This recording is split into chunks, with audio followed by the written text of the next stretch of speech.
Magbaon ka na lang na Picasen oil.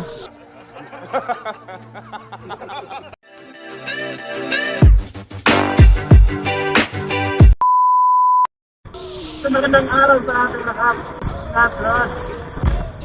Ay nagbabalik Vans Motovlog on your screen.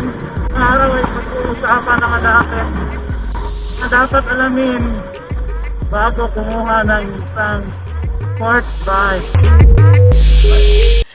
Sana all. Yan.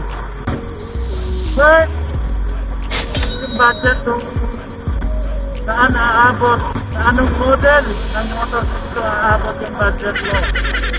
So yun yung una mo tingnan or alamin, no?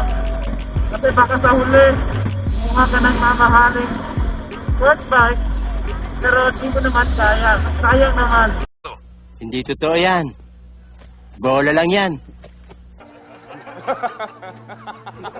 Makahatak lang ng kaptan. So yan yung problema. Pangalawa, mag-research na gusto mong sports bike na kunin. Sa performance, sa maintenance, saka kung gaano ito ka sports looking. And then, yung pangalawa yung comfort. So, expected na pag naka-sports bike ka, magbaon ka na lang na Picasen oil. Kasi sobrang sakit sa likod, sa kamay at sa braso. Based on my own experience po yan. Paano masabi? Nagkadikita po yan sa sports bike, sa motor. Yung body position. Hindi po siya advisable. Yes po, yung body position.